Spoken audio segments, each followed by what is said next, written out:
What is going on, my people? This is SUAT and welcome to the Sennheiser Pulse YouTube channel. It is my absolute pleasure to be interviewing one half of the iconic DJ duo Solardo. Welcome, Mr. Mark Richards. Hello, thanks for having me. How's it going? Hello, brother. How are you? I'm very good, thanks. Very good. Great. So what's been going on in the life of Solardo? I mean, James isn't here, sadly. Yeah. What's been going on for you guys? Just been touring all over the show. Just since everything's open, we've just been playing it, all over, anywhere that will take us, really, in the nicest possible way. Like not every country's open, so we've played a lot of shows in England, a lot in America.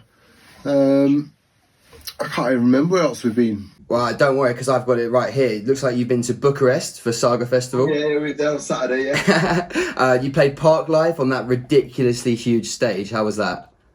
Amazing, yeah, really good. Just loved it. It was good. And we played really early as well because we were playing at We Are Fest later on that day. So we played at like 3:15, which I was a bit worried about because I was thinking, no one's going to be out getting involved. But obviously they were there loads of them people. Yeah, what's the capacity on that stage? Isn't it like 10,000 or 15,000? Yeah, too short. Like I think when it's got the roof on, it's usually around 16,000. I think. But I mean, when we played at Creamfields at the hangar, at the Steel Yard.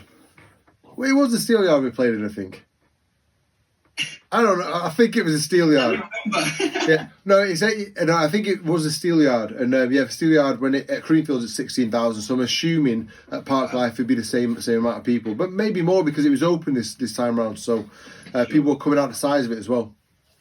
I mean, it must be a mad feeling for you guys going from touring all year, every single day, to kind of lockdown coming, and then it's just a completely new normal where you can't do that and have that release at the weekend.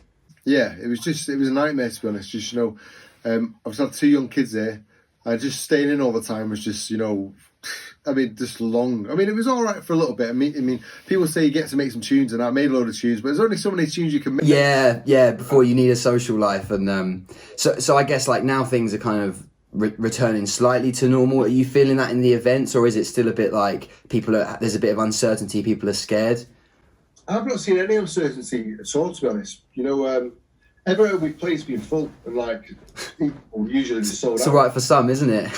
Yeah. We've been lucky, but we've been playing like big shows which you would expect to be full. Sure, like We Are, and the big festivals. Yeah. But do you feel like, I mean, coming from my experience as like a lower tier DJ, the club shows and the kind of nighttime events aren't performing kind of as well as like the big name festivals? Have you had any experience with that? We've not really played any club shows, so really? Well, I don't know if we have. I can't remember if we have. I don't think we've not played many of them, which I can like say off the top of my head. We played them in America, and but when they're big club shows, and they've all been really good. They've all been like rammed, to be honest. I can't think we've not had one bad show, to be honest, since coming back at all. It's been really good. Fantastic to hear. And you're off to Croatia next week, is it? Yeah, so this weekend we're going to be in England, and then the following weekend we're off to Croatia, going over on a Thursday, and then we go over to play Elro Town in Netherlands on a Saturday, and then we come back to Croatia to continue the party in Croatia on the Sunday, and we'll all be getting heavily involved that week. That's a superstar lifestyle, you know that. Yeah. Right, I don't know. Really, at first though, the Netherlands show was cancelled because of obviously these restrictions they had in the Netherlands, and they had loads of protests and that sort of stuff, and then eventually the government gave in and allowed them to have these festivals, which were already like set up for the year. Yeah.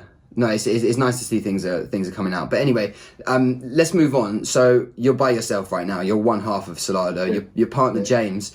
Do you guys often like split up, or like talk to me about that? How does that dynamic work? Yeah, no, not at all. But like I make all the tunes, and so I'm in the studio now doing studio stuff. So he yesterday decided to go to Dubai for a night out, and he's coming back tonight. I don't know why he's done that, but that's what he's done. But I just sit around always just making tunes, like 9 to 5, working, making music continuously. Because, you know, like during lockdown, you think you have loads of time, and I thought, yeah, I've made loads of tunes. I thought, yeah, this is amazing. And then, like, come to reflect on those tracks further on down the line. Only 4 of them, in my eyes, are, like, good enough. So I think, fucking hell, I've got to crack on and make some more tunes. So here I am, cracking on making some more tunes, hoping for the best. Someone told me that rule, like every 100 tunes you make, one is going to be like a hit or like a major record. Is that kind of where you sit with the numbers of it? Yeah, no, I wouldn't say 1 in 100, because I probably don't even make 100 tunes a year, but I'd say definitely 1 in 10. 1 in 10 would be a good one, and 1 in 20 is probably like probably a hit. Well, I mean, hopefully a hit. I mean, I haven't had one recently. So, I mean, I guess that's an appropriate time to plug your release today. Yep. Yeah, so I've got my new release out here today with Calvin Harris, a.k.a. Love Regenerator, which is called Roller Coaster. That came out just this morning. I think it's done like 500,000 streams in the day. Shut up. Yeah, I couldn't believe it. I just literally got the stats just then.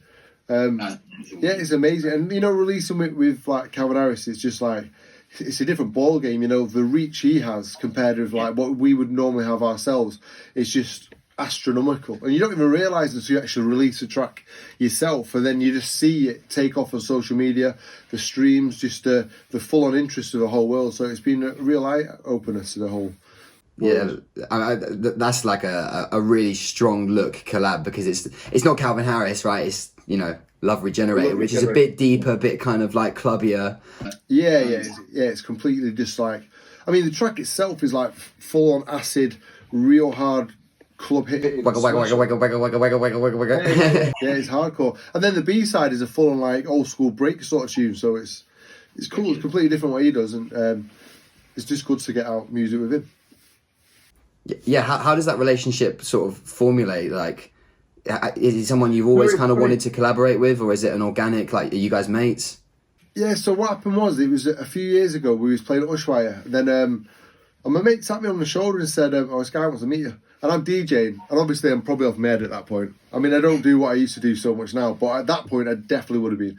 So so I turned around and he said, oh, I'm a great fan of your music. I went, oh, nice one, cheers mate, nice one. Just touched it down, then I turned around. And my mate tapped me on the shoulder and said, you do realise that's Calvin Harris?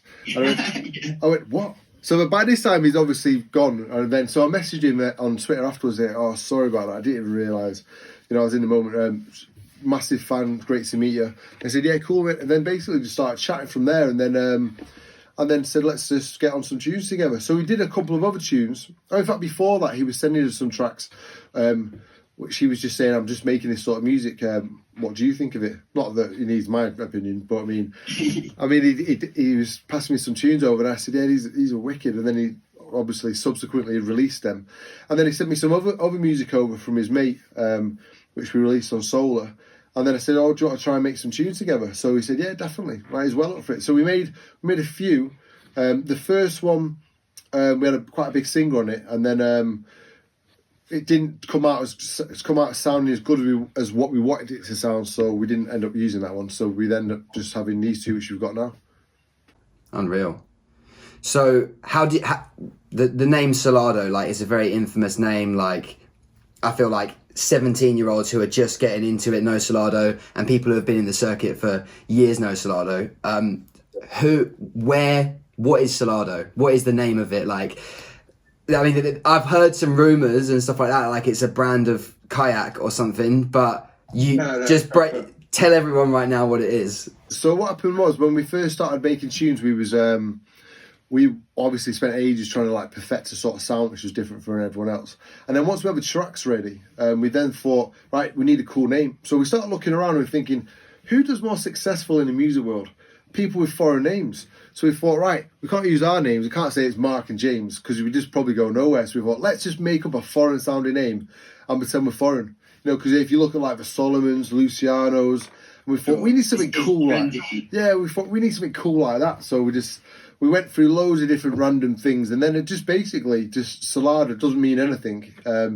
Just came up, and then we said, yeah, that sounds cool, and it stuck. And then it just I mean, you know what it is? It's like, we was thinking at the time, is like, you know, when you're trying to think of a name of anything you do, it's so hard to think of.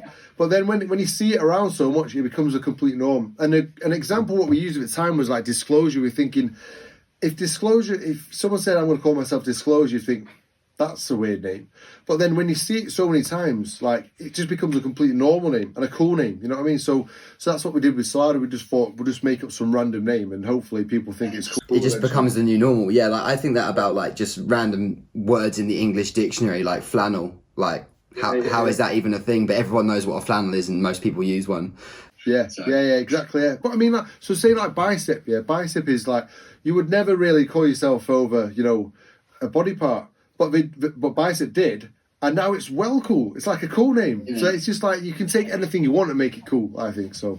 Yeah, I feel like now in the world of everyone being or everyone wanting to be a DJ and a producer and, you know, a sushi master, there's so many people. It's like you got to do something that just sounds really, really weird before it starts catching people's attention. And just like, yeah, I mean, it could fall flat on your face because you could like make up a name and everyone, and you never get big, you never make any big tunes, which to help you get big, and then everyone just, you know, you go to the barbers and say, oh, you have a DJ. So, oh, what's your name? And you say to some like random name like Solardo, had we not been known.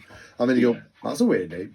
But when you've got like some like big tunes behind and people know it, they go, oh, Solardo, what an amazing name that is. But otherwise it'd be shit.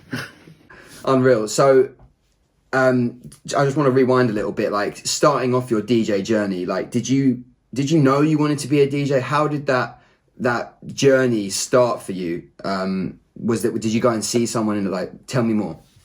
So when I went to uni, I went to Sheffield University doing like some waste of time degree thing, which I was shit at. I never went to any lessons. And I met a friend there, and he was into DJing, and we thought, in fact, I was DJing before that, but I met another friend at university who started making tracks there, and then I just got into making music, and then on the back of making music, I thought, yeah, cool, I can start DJing around, and then I basically like bowled around everywhere thinking it was big time because I was making tracks on like not Fruit Loops, I was using like Rave EJ. I mean, just, you know, when you got the attitude, a positive attitude, you sort of attract it, sort of thing. So I was great stuff. Yeah, so sort of attracting booking sort of thing, just playing like drum and bass, and then I met another friend called Oris J, who was a big sort of garage guy, you know, from the forward scene, which then became dubstep, and he lived in Sheffield, and he was like a big DJ on the local scene when we were DJing, so we looked up to him massively and thought, what a cool guy, I want to be like him. So I would make these tunes which we were making, which are like drum and bass ones, which weren't very good, but I mean, they were all right. We'd play them and they're all right. And then he said, yeah, these are cool tunes, but I can't really help you because that's not really my genre. But if you start making this sort of music, which is this 140 BPM dark garage, he said, yeah, I can help you then. So I went, yeah, cool, I'll just go and start making it. But I said, I don't like garage though. I mean, I don't mind it now, but at the time I really didn't like it because I came from a drum and bass jungle background. And drum, yeah, so like if you either like drum and bass or you like garage. And if you like, and you hate each other otherwise. And for me, it's like impossible to dance to drum and bass. Like I don't know how to. I don't know. It's like an irregular. I can't do it now, but it's a younger thing. You're ready for it, sort of thing. So basically, I started making some of these tunes. I gave them to my mate Oris. He started playing them at Forward, which at Plastic People, which was years and years ago in London, where basically dubstep started, and then the tune sort of took off. So I think my first tune, which was my first tune making that, he was playing at Miss Dynamite as MC, and she jumped on it, and then obviously because she's just jumped on it at that right time, everyone goes mad.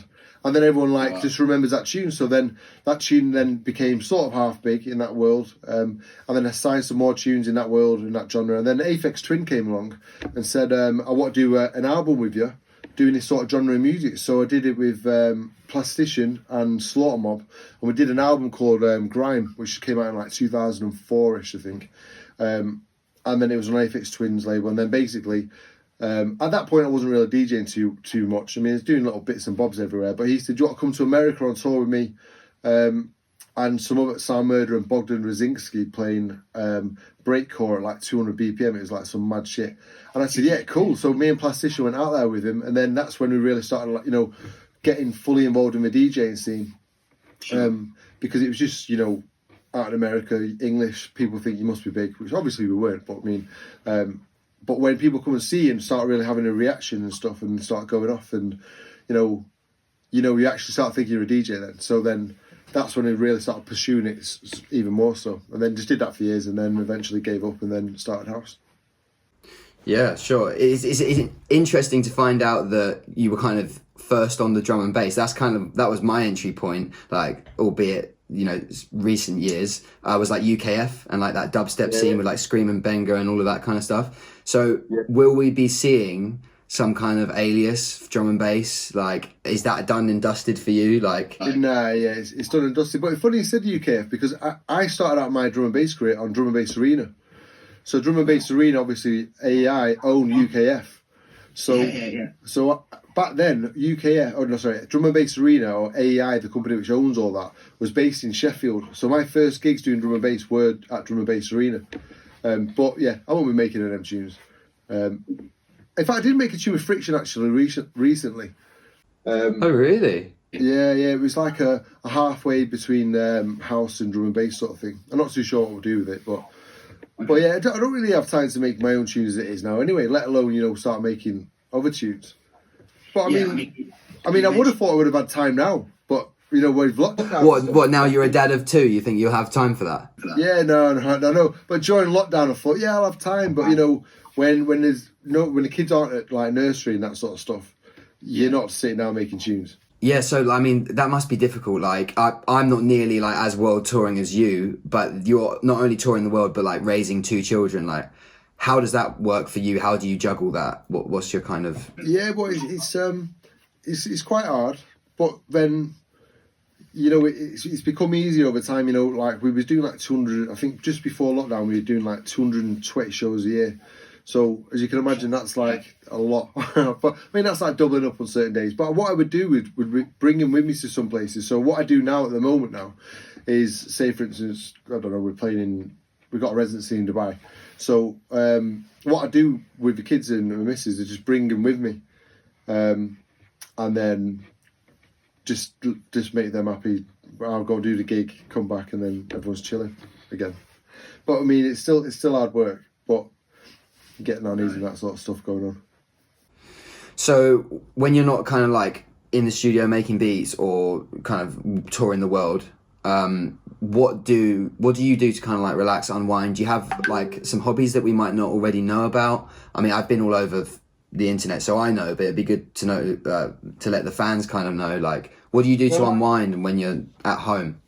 Well, to be honest, all I ever do is make tunes. I'll go to the gym. I started the gym today, so I'll go to the gym from now on. Yeah. I saw on Instagram at the gym. Yeah. I watch loads of films, go to cinema. I go to the pub quite a lot. Just socialise, yeah. But a lot of it is just I just watch a lot of films. But like I say, I don't really do much of that. I really honestly make tunes all day, every day, and then at night time have dinner, go out for dinner. And then I'm usually just knackered. From when you're touring just on a week. Particularly now, getting over, usually I'm seasoned. I'm like a seasoned tourer, so I'm used to not having much sleep. But because I've only just got back into it now, it's just like my body's just getting back into the swing of things. So during the week is like, I'll go in the studio. Just before I started speaking to you, I was literally thinking, I'll just have a little sleep on the sofa. And like yesterday, I was just getting over the weekend. Like we had like 3 gigs on the weekend, and we had like 2 photo shoots on Monday and Tuesday, and like just meetings in London. And then it just took it out of me. I got back on Wednesday, and usually I've got quite a bit of energy, and I was just like, I had a lie in, then I got up for a bit, then I went back to sleep again, then I got up, and I thought, I'm never going to sleep again tonight because I've slept so much today, and I did. So just need to get my body back in the swing of things, really. It's a different, like, a body clock, isn't it? It's like you're up all weekend, and then like by the time Monday comes around, when most people are like going to work, you're kind of like recouping from the weekend, and it's a completely different body clock. Like, do you guys have a certain routine that kind of keeps you able to just do back-to-back gigs? Are you like, for example, I've heard that Jamie Jones is like a vegan because it helps him like stay awake. Like, what do you guys get up to? Well, do you know, recently we've both stopped drinking as much. as much the change at the end there. We stopped drinking as much. No, because I did a few gigs last week, like not drinking at all, and I felt amazing. Like in Bucharest, didn't drink a single thing, and it was amazing. I felt fresh the next day because we had Park Life and We Are Fest, so I thought I need to be like, I don't want to go in there monged up. So, but then before that, I was doing quite a few gigs sober, and it's good. You just need to get your head around it, really. But it's just when you're so used to so used to drinking and getting on it and that. But it's just I'm definitely gonna get way more into like not getting involved in after parties and drinking too much, because at the end of last year, or at the end of 2019, before this pandemic hit in, I literally was on death's door. I was just thinking, how am I going to get through the weekend again? Because I remember on like a Thursday, you go and do a gig on a Thursday, you do it, and then you be in the car like this, going, how am I going to get through the weekend? And I'm not even just saying this, like you actually think, how am I actually going to get through the weekend? I mean, and that's when it starts becoming like unfun, and like everything's all like great fun at first, but believe me, when you're doing that many gigs, and you're drinking it more, it just starts like piling up on you, and you start feeling worn out and just generally just fucked. So this time around, I was just thinking I must look after myself a hell of a lot better. Yeah, that's it. I mean, it definitely takes a toll, and I think people see like the DJ lifestyle as this like this glamorous thing where you're getting flown on jets and 100 grand shows and whatever, but there is a side to it which is like it's physical endurance of like the highest kind. Like not only are you traveling all the time, different time zones, but you're standing up for like hours and hours and hours. And but I have noticed though, like I was with Jamie Jones, we shared a ride from Park Life to We Are Fest, and he was telling me about just not drinking, just being vegan, that sort of stuff, and it's just such a much healthier lifestyle, and you don't get as tired as, I mean, I'm not vegan myself, but I'm just saying, generally just not drinking or getting on it, you do get a lot more done. And I've noticed I get a lot more done, because usually it would take me 2 or 3 days to get over a weekend, and then I'm just lying around doing nothing, and I hate lying around doing nothing because I just think I'm wasting my time away. Someone said to me this thing which really stuck with me, and it's like when you get drunk or when you get on it and have like a all-nighter, all you're doing is just like borrowing happiness from the following day. And it's so true, because like even if you might be like sober or whatever, it takes it out of you because you've been just like talking and burning energy. Without a shadow of a doubt, that's it. That's the best thing. I'm going to start telling everyone now. Not after parties, because I'm not going to be at any. But I'm going to start telling. Don't say on film that you're going to be a vegan and then just like get caught on film eating a burger somewhere else. Yeah, no, I'm not saying I'm going to be a vegan by any stretch of the imagination. But I'm going to be eating a lot of health. I do eat healthy anyway. I'm just trying to change my lifestyle around, just to be like healthier and get a lot more done, because I don't want to be as tired as I was that last time around. You know what I mean? Yeah. Yeah. I think, it sounds stupid, but just like loads of vegetables. Like, I strongly think you can eat a really balanced diet, eat what you want, as long as you got loads of veg. Yeah. And just your vitamins and minerals, your fibre, and then just go for KFC and whatever you want. Yeah. So where are you locked in from now? You're in Manchester, are you? Is that where you live? Yeah, so I live in Cheshire now, so just outside of Manchester. Oh, it's like the rich part of Manchester. There's. Well, I'm from Fallowfield, which was like more central. So when I started doing well, I moved out a little bit. But it's still near. It's still like 10 miles away. It's not far.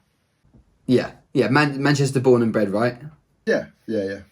And obviously, like you're in your spaceship-looking studio. I can't imagine that's always been your studio, right? No, this is in my house now. So when we first started, we had we had this little like terrible shithole. We used to have after parties there all the time. Like everyone we've had everyone play there. In fact, I remember the first Park Life we was down at. We had Jamie Jones, Rich Ahmed, MK, Taylor Buzz, all in our little like probably 8 foot by 8 foot little studio, which was the dirtiest place on earth. But towards the end, it had like you saw mice like running around and shit in there. So then we moved out of there when we started doing pretty decent, and then to another one in Manchester, at Manchester Midi School, which is really cool. And then when I moved to where I live now, and over lockdown, I just built an extension of my house and just thought let's put a studio in my house to get a lot more done. Because travelling from here to there in the traffic it's like 45 minutes, sometimes an hour in traffic, and it just wastes your day. And by the time you get to the studio, you're so tired you just can't be arsed. yeah, I guess it kind of spoils your creative process as well. Like you're up for it right there and then you got to like get in the car and drive to a studio, and it just like the mind gets distracted. Yeah. I mean, nowadays at 2 a.m, if I can't sleep, I might come down in my underpants and socks and just wander in here, go have a little go. Yeah. I mean, you should start live streaming that, mate. I reckon that'll go off online. Yeah, might do actually. Yeah. Mark in his pants. Yeah. Sick. I mean, it's clear that you're kind of like producer driven.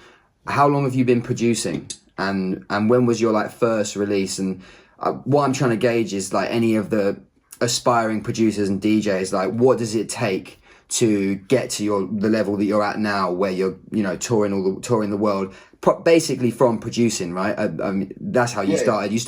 You produced, and then you became a DJ kind of thing. So tell me about that. What it takes to get there. Oh, so I've been producing about 20 years, and I've produced loads of different genres. I said dubstep, but I have produced other stuff, like I've done pop music, I've done hip hop, I've worked with like a lot of big like hip hop artists. But all it is perseverance. So like I go and give talks sometimes in like colleges like Manchester Midi School, and the first thing I say to people is, to be a music producer, the first lesson you need to learn is rejection, because it's 99.9% rejection for anyone in the music scene. Like for me, and like because I'm doing quite well now, I've just boosted up to 95% rejection, but I'm still rejected 95% of the time. And like when you start out, it's 99.9%. Now a lot of people can't deal with that. So like you'll be making tunes, and then you'll do it for a year, do it for 2 years. Maybe if you're really up for it, 3-4 years, and get rejected, and eventually you just think, right, I can't do this anymore. But I made tunes for, even when I was doing dubstep, I mean, I was doing okay. I was doing all right. Like, I had some albums out of that. I wasn't like a world touring DJ, and I wasn't like, absolutely smashing, flying in jets or what. I was literally on buses to gigs. Like that's how I was. So I wasn't getting anywhere with it whatsoever. But I mean, in fact, I was getting there. But I mean, I wasn't doing. But you've got to have that kind of like you got to get your hands muddy in kind of like the shit and the grit of getting to buses and playing for free and all of that stuff. Of course, yeah. And then it's just basically I persevered for so many years doing that, and then I was doing all right. I did pretty well, to be fair, in that. And then in about 2012, I stopped doing that. And then again, I had to build myself up again, doing different genres of music. And it's just solely down to perseverance, because you will get anywhere you want to get if you're willing to accept that you will get rejected completely in the music scene. That's just how it is. Like the music scene is rejection. That's what it should be labelled. It shouldn't be called a music scene. It should be called the rejection scene, because it is all rejection. And if you can just hold on and take those rejections all the way through and persevere, you will always get to where you need to get to. Like people. I remember when we first started, people used to go, "Oh, they've come out of nowhere. They're lucky. They've got this, got that." Yeah. And then there was a Netflix documentary called After the Raves, and it was on British Airways. It's on Netflix, but it's on British Airways. And there was one following me around with Fatboy Slim, and it was like from quite a few years ago. And one like big DJ seen it, and he said, "I was on a plane the other day, and I watched this documentary. I didn't realise that you'd be doing this, and that you were Mark One." I went, "Yeah." And then I think from that on, obviously, people might have spoke, and then people's perceptions change, because sometimes people just don't like to see someone just come in dead quick. But yeah, definitely. But it's all that like it's all that building the foundation, like before you can even get to that stage of being like a world touring DJ. Like even if you're the best producer and you just get dropped in like in the middle of nowhere to do a festival, you're gonna fuck it up because you're not used to it, and playing on different sound systems and just going back to what you said about kind of people are kind of people don't like the rejection. It's like most people want to be like a DJ or like a touring artist. That's their goal, but they don't necessarily understand all of the journey before that they're going to not want to do stuff, and then they're going to fail. And most people, I would say, don't even get to the point of making, for example, 100 beats for one of them to get accepted. They give up before that point, and it's exactly. And it's just like eyes on the prize. But I feel like that with anything now, like it's kind of the way that the world is, isn't it? You go on your phone, you see people that are doing the best, living their best life, and you go, I want that right now, instantly. But do you know also that with the introduction of social media, that also puts people off. So it makes you want to work harder and achieve something. But then it also you get a lot of shit off a lot of people. Like we had a campaign off a load of knobheads to say, you don't make your own tunes, you got ghost producers, you bought awards. And thought, you absolute fucking bellend, you have no fucking idea. Yeah. And then, but you know, you can't be asked getting in arguments. But I mean, things like that can affect people. So like, if you're an aspiring DJ or a producer and you're working your way up, and then you just you have one break of you have one tune doing well, and then you start seeing abuse online. Like you might not be seasoned to getting that sort of. Some people can't hack that sort of stuff, definitely, and I think that's where it can become like toxic as well. If you're the kind of person that dwells on stuff and you see a comment from someone like you look like an asshole, and that can really affect some people. Of course, yeah. So that's another example of just perseverance. So you know, if you want to do well in whatever you're doing, particularly the music scene, you've got to be quite thick-skinned. You've got to be ready for rejection, and you've also got to have perseverance. But I do believe, like, if you have all of those and you're willing to work, you will get what you want. And that's just what I say to everyone when they send me tunes. Like, I see people and they'll give me a tune, and I'll say to them, listen, I might not like this, but if I don't, just keep on sending me them, because just don't take it personally that I might not say this is the right tune for me. Yeah, it's just not ready yet. Mm. I mean, I send tunes out all the time, and people say, "No, it's not for me." I go, "All right, yeah, cool, chilling." Yeah, it's just not to their taste. You know what I mean? Yeah. Don't take it with such offence. Okay, speaking of tunes, infamous label Solar. I assume you and James started that kind of together. What was the inspiration behind that? Did you just want to like be in control of kind of who you were signing and kind of bring people up? Yeah, no. So we started Solar because no one would sign us. So no one would release our music. So we had all these tracks there, and we thought, fuck, what are we going to do? Like, no one wants to sign any of our music. And we knew the music was good because we spent so much time on it. And we made like 100 odd tunes, and then we whittled it down to 35 good ones, which we could really stand beside and say, these are good. And we'll push it on you. We'll make sure we'll push it on you because we know they're good. So then no one was taking the music, so we just thought, right, okay, fuck this. What we're gonna have to do is just start a label and start bigging it up massively. So we started Solar, got a distributing company just to do it. We whacked some shit artwork together. Put our first tune out, which was called Crank, and some other name, can't remember what it was. And basically just made some videos, with the tunes in the background, and then pushed them on social media, because back then Facebook didn't have the algorithm so much in place whereby they stop your videos from doing well. So what we did was we'd make funny videos whereby you might have like 80s dancing or like birds dancing or some shit like that, and then just basically post them in all the groups, and then with a buy link on, and basically just push it out to everywhere, like relentlessly pushing it everywhere you could possibly do. And then it was a slow start, but it started getting a bit of a snowball effect. And then on the back of that, label started to take interest because we saw your name popping up places, because of us actually putting it there for them to see, sort of thing. And then people think, hey, fuck it, I'll sign something. And then it's one signing, then another signing. Then things started really moving quick because you had so many tunes there. And then once we started having better releases on better labels, we'd then start doing more videos, posting more of these videos. Then we'd film what other DJs playing them if we saw it, and putting them out, and then doing all that again, and just basically just pushing all over the internet, particularly Facebook. And then what we then did was we then started using, as we got a little bit bigger and we started getting bookings here and there, we'd use all the money we got paid on sponsored and boosting posts on Facebook. So we found out, I mean, this some dick come online, right, a year or so ago, said you got 50,000 followers in Mexico. And the reason why we had 50,000 followers in Mexico is because we were doing sponsored posts on these videos into South America. And the reason being is because if you advertise in England or, say, America or bigger economies whereby there's lots of adverts and lots of boosts going on, you sit at the back of the pile. But so what we found to do, we then got our videos, which we were making up, or videos of people playing, and we were sponsoring those videos and boosting into, say, Chile, Argentina, Mexico, all these countries down there where no one was advertising any videos.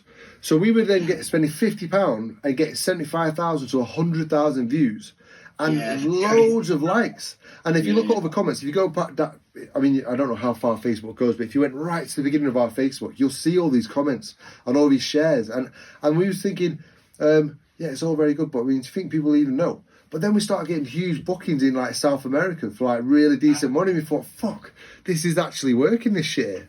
And then what we did then is, when we had the videos, we spent £50 on like on a sponsored post on all our tunes. We got them up to 100,000 views, and then we took off South America, and then we then put another £50 to aim at the UK, America, and all the other territories where we play now, where the competition is a lot higher for advertising. Yeah. And then what happened then was, you know, when you flick through videos, like, I don't know, if I'm in bed bored, I'll flick through like Facebook videos or whatever, and then everyone does. Do you? Yeah. Yeah, obviously, yeah, cool. So if you see a video with 1,000 views, you go, fuck that. It can't be funny, or can't be interesting. So, but the reason why we got our numbers up to 100,000, that's when we switched it over. And then if you're flicking through it, you see 100,000 views, you're probably going to pay a bit of it. You want to be part of that hype and that, this is a trendy, like a viral video, let me click on it. Exactly. And then that's what we did with all the tunes. So when we started doing that with our releases, after our release on our label, because we've only released on there 2 or 3 times, maybe 4, but we were signing our other tracks at this point. I reckon record labels must have started thinking, fucking hell, these guys are getting 100,000 views on our label with us tagged in. Let's get them signed on more. And so then other labels come to us, and by this time, because we had 35 tracks all ready to go, which we thought were really good, and I think they were good, out of the 100 we made. So we were ready to go bang, bang, bang with each release. And then as everyone started asking us for tunes, we said, as a matter of fact, I've got these two here. And then we flooded the market with music. And it wasn't particularly like Beatport number ones, but they were Beatport top hundreds. And so when you've got like a tune every other week going into Beatport, people start knowing your name. And then once we've got that market captivated, we're then able just to be ourselves and then just do what we do, sort of thing, which is just be like normal. So you spoke about like creating like kind of like fun videos. Is that where like, because you guys, when I picture Solardo, I picture 2 guys in flat caps with loud shirts. Yeah. So is that where that sort of came from? Like, because you guys were just trying to be Standout? Well, shirts was a two thing, because one, we were broke at the time, so they were they were in the charity shop, which was below our studio. So we just go in there, buy a shirt for like £7. We thought, yeah, this is fucking cool. And then as we're wearing them, like just wandering around like in our little studio, like I'm talking like no money whatsoever. I think I had like £17 at one point in my account left. I couldn't even afford a chippy one day, but luckily the money came in for a booking. And then we're sat in these shirts, just obviously sitting around thinking, oh fuck, we better start making some money here. And then we thought, actually, these shirts are pretty cool if you look at it this way. So basically the idea was, in the house in Techno scene, everyone all wears black. If we just wear what we wear here now, we break the the chin stroking sort of world, whereby people might. I mean, house back then was a little bit, not so approachable. You know what I mean, sort of thing. Yeah. But now it's like everyone's out there hugging each other, sort of thing. Yeah, I mean, so loud shirts. Like when I first got into like properly actually playing clubs, like you guys have played at the Arch a couple of times in Brighton, right?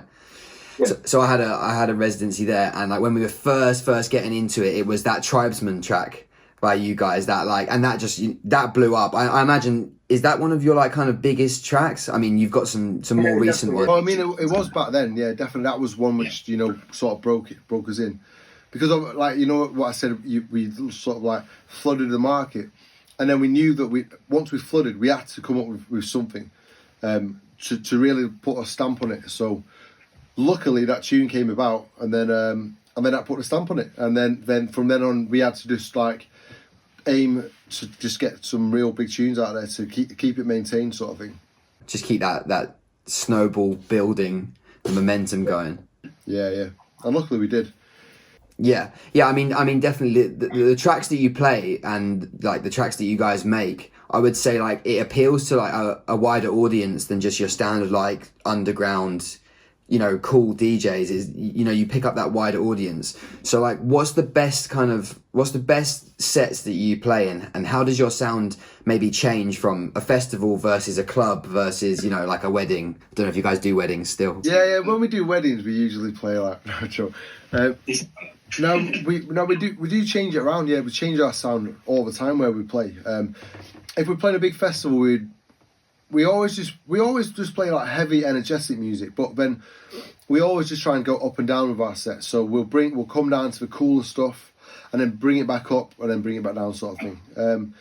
But for clubs, it's pretty much the same. It's just some of our tunes probably aren't the best for clubs, you know, because some of them you really need to have like hands in air moment. And if you're in like, say, a small dark club with a low ceiling, it's quite difficult putting your hands in the air like that. So we don't. But if we play in Germany, say for instance, right, we played at like techno festivals, we'll go and play dark sort of thing, and we won't bring out any like feel good tunes, because you don't want to be bringing feel good. You don't want to feel good at a music event. Yeah. But we played at some real heavy ones in like Germany, and whereby they're banging it hard, and you can't just run in there and start playing like really happy tunes. You know what I mean? So what we'd do is we'd go in sort of hard, bring it down a little bit, then go a bit minimal sort of thing, and then bang some other tunes up, then back in. You know, you got to just go up and down. You got to fit in sort of thing. Like when we played Cocoon before, we've had to just keep it sort of techno. And where else we play? When we played at Bucharest the other day, we came on after Umek, who was playing like 140 BPM hardcore techno, and I thought, fuck, this is awkward. How do you even transition from that? Like what's your thought process? Someone's you know, banging the main stage at 140, and you guys play at what, 128 maybe? Yeah, 128, 130. So how do you get that down? Well, what we did was we just brought it down slightly. Here's to about 135, and then we've got like quite a lot of tunes which is sort of can fit in that world, so we just do that, but we've not got enough tunes to play a whole set like that, so we'll do like 1, 2, and then start bringing it down gradually, and then we'll be at a steady techno pace, but just not a hard techno pace, and then once you've got it back under control and down to like 130 or whatever, and you can be techno or just anything with a big bass, you can then sort of point it in the direction you need to put it in, and you just read the crowd, see what they want. Yeah, I imagine like different terrains, like for example, like Miami has a very different kind of sound to Manchester. Is like, my perception is that like in the US, it's like very kind of like Dirty Bird vibe, like a slightly EDM with like noises, as opposed to like, whereas in Manchester, for example, like it's kind of like deeper rolling underground kind of trendy stuff. Yeah. Well, America's a funny place because in certain towns, certain cities, it's completely different. I find playing in Miami really, well, not so much difficult, but just a bit of a challenge whereby, because they play completely different to everywhere else. So you go in there and then, say if you play at Space, you think, what am I going to play here? Because, you know, sometimes, some weeks they'll have like, say, Dirty Bird on there and it's all going off, but most of the weeks they've got like Corolla and that sort of play. So in fact, I played music on, and I landed there and I was playing at like 9 in the morning to 4 in the afternoon. It was like a real... And I was going through music for about a week thinking, oh God, what am I going to play here? But it was cool. It was just rolling, and then dropped in a couple of big tunes here and there. But, you know, sometimes when you're in that mode of rolling and you're there for a long, long set, the people who are there for that sort of long set are in that mode as well. They probably don't necessarily want a big tune to go, yeah, sort of thing. You don't want to tire them out and lose all their minerals on one big drop, do you? Yeah. So, I mean, touring the world, you mentioned kind of Space Miami. Like, are there any standout sets to you that you've gone, yeah, this is the one right now? Like, yeah, I played one recently in Brooklyn Mirage, which was the most incredible place I've ever, well, one of the most incredible places I've played. It was just mind blowing. This huge structure on this top of the building. Not at the top of the building, but it's usually like a warehouse which you play in. But then they put this other bit on top of it, like 6,000 people up there, and it was just unreal. That was amazing. But then also EDC Vegas is always incredible. We played there with Idris Elba back to back. And it was a bit of a risk because we didn't know what sort of things he plays, but we just thought, I'm a massive fan of him, so I thought, fuck it, I'll play with him anyway, not asked. He could play anything, I don't care. But he played an amazing set, and it was just, the set was sick, and it just, everyone was just, the vibe there was just unreal. And yeah, so that's probably one of my favourites. Yeah, EDC is like just a different world, isn't it? Like for anyone watching this that doesn't know that, just Google EDC Vegas, and it's just like it's kind of like Boomtown, but just on a completely different like alien level. Everything's futuristic, and it's just like the biggest stages that you could ever see. Yeah. I'm pretty sure one of the stages is like 50,000 or something there. Like the We're playing on that one in next month. We've playing back to back Vintage Culture. First time I've been on that stage. Usually we play on like the Neon Garden, which is still a big one. I think it's like 10,000 or something like that. But this time round, only 10,000. Yeah, no, but when you by American standards, when you go to EDC, 10,000 is like one of the smaller stages. This EDC place is, I think it's like 200,000 people a day. No. So 10,000 is like small compared to, yeah. But it's still fucking massive, obviously. So do you prefer playing to, you know, like 20,000 people, like a sea of people on a massive sound system, or in a more like intimate venue where, you know, it's like a bit contained? I like doing both. I like playing. It all depends on the time. So I like playing in the dark at a festival at a certain time, like a Sunday night last set, which we've done a couple of times. It's sometimes quite difficult because people have been there all weekend, and it's the last set, and they've just done everything in, haven't they? Graveyard shift. But if you get like, I don't know, if you get like a perfect set time, say, if say EDC finishes at 4, if you get like the 12 o'clock set on a Saturday night, that's good, really good. Or even like a 10 o'clock set is an amazing set as well. But then obviously if you're in a club, depending on what club you're in, if you're in like an amazing club with an amazing setup, amazing sound, still quite a lot of people, that's amazing. And little clubs are cool as well. But again, it's all down to the sound. As long as it's got an amazing sound system in there. That's it. You can't polish a turd, can you? Like if the sound system's not up to it doesn't matter really where you are. No, and I like dark places. I hate standing on stage when the lights are all on. You go, you're like a rabbit in like headlights. You go. It does, yeah. It definitely does feel like that, and it's never good downlighting either. It's always like the one that makes you look like a troll from a distance, and it's just not there. So, I mean, we've covered quite a lot. Is there anything like coming up that you're really looking forward to? Like, I want to know what the Solardo schedule is looking like over the next month. You mentioned Croatia. Yeah. So coming up this month or next month, we've got a few more festivals to do. We've got Croatia, which is our little festival called Higher. We've got Elro in the Netherlands, Elro Town. We've got EDC Vegas. I'm playing in America next week, or week after. I've got loads of stuff. I can't really remember all of them, to be fair. Do you know the reason why I can't remember? Because since Corona happened, there used to be an app on my computer which should show me all our dates, but because I never went into it, I forgot my password, so I can't work out my new passwords to get in to find out exactly where we are. So I'll wait till when you have those artworks done, which says where you're playing, and I go, yeah. Oh, that's where I am this weekend. Yeah. Thank you so much, honestly, Mark.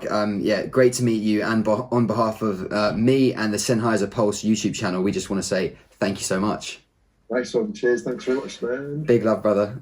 Don't forget to like and subscribe to see more videos just like this.